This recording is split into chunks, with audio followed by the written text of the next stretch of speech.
Di kisah ini, Hutz Mansell menjalani kehidupan biasa dengan pernikahan yang tegang dengan Becca. Dua anak bernama Blake dan Abby dan pekerjaan kantoran yang biasa-biasa saja. Satu malam beberapa pencuri masuk ke rumahnya dengan membawa senjata. Hutz bersiap untuk bertarung tetapi mengalah dan membiarkan mereka pergi. Blake menguasai salah satu pencuri dan Hutz memiliki peluang sempurna untuk menyerang, tetapi dia tidak melakukannya. Sebaliknya, dia meminta Blake untuk melepaskan pencuri itu.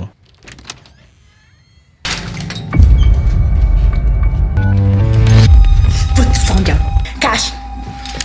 Now. I use a debit card.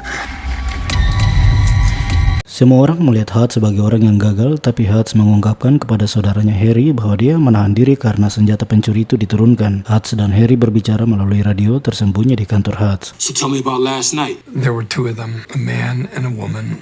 They were scared, desperate. Charlie, saudara ipar Hutz, menawarkan Hutz senjata untuk perlindungannya sendiri, namun Hutz menolak. Take it. I don't want it. Keep my sister safe, bro.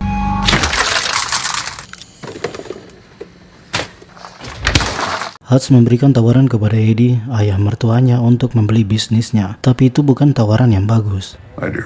I'm rooting for you.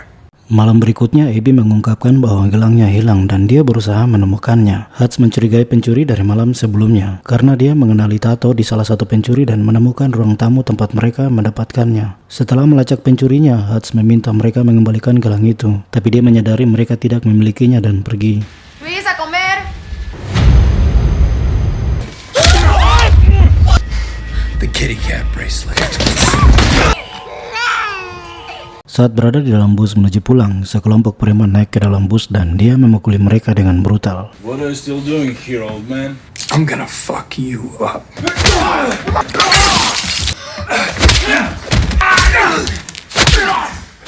Hutz kembali ke rumah dan dibalot oleh Becca yang mengetahui masa lalu Hutz. You seem so far away.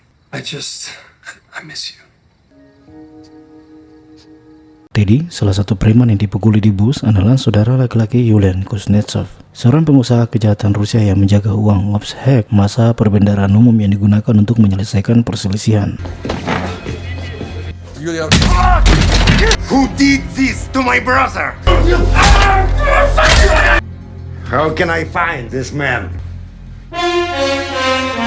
Setelah Yulian menyimpulkan lokasi Hutz melalui Metrocard miliknya yang diturunkan di bus, dia mengirim kru ke rumah Hutz. Yulian juga memeras seorang pejabat Pentagon untuk mengetahui masa lalu Hutz dan menginstruksikan stafnya untuk membawa Hutz hidup-hidup. I have a friend at the Pentagon.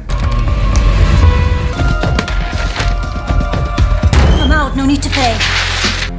Он нужен мне живой. Harry memanggil Hutz terlebih dahulu dan memperingatkannya bahwa orang-orang yang dia serang ada hubungannya dengan Yulian. Dia meminta Hutz untuk menanyakan kepada Barber, mantan pejabat pemerintah Hutz.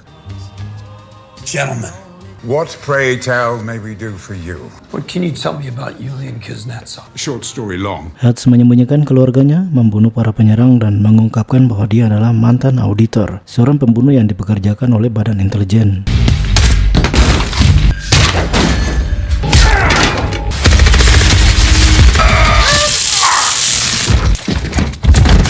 Saat bekerja sebagai auditor, Hutz menetapkan target bebas yang akhirnya berubah dan hidup bahagia bersama keluarga baru. Menginginkan kehidupan serupa, Hutz pensiun dari kehidupan auditor.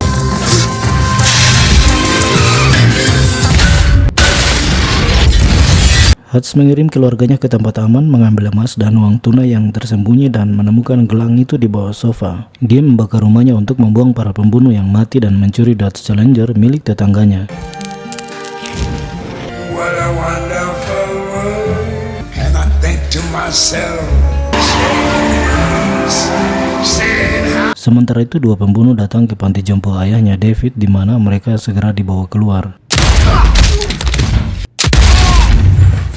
please turn that shit down.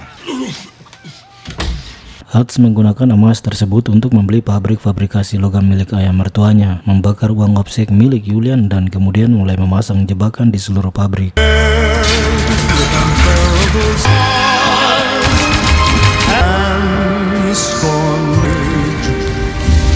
Hutz kemudian mengunjungi Julian dan menawarkan untuk mengakhiri pertempuran. Hutz mengatakan bahwa Julian menyerang keluarganya dan dia membakar Obsek. Julian juga ingin keluar karena dia tidak mampu membiayai seluruh Obsek. Hutz menyarankan untuk pensiun di salah satu kepulauan Karibia yang kurang dikenal, jauh dari mafia Rusia, dan Hutz akan mendapatkan kehidupannya kembali. Namun Julian dan anak buahnya mengejarnya hingga ke pabrik dan mengepungnya. Tiba-tiba Harry dan David memberinya api pemadaman dan orang-orang Rusia itu ditarik ke dalam pabrik.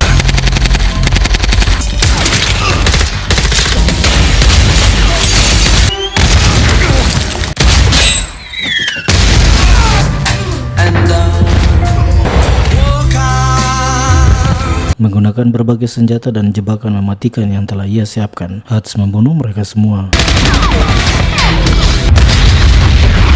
Meskipun ketiganya selamat dari baku tembak, Hutz ditangkap tetapi dibebaskan tanpa tuntutan apapun berkat panggilan telepon misterius. Yeah. Yeah, what?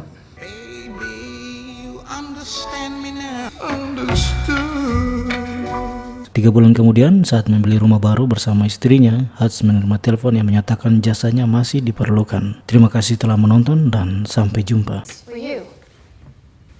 Hutch here. Does this house have A basement.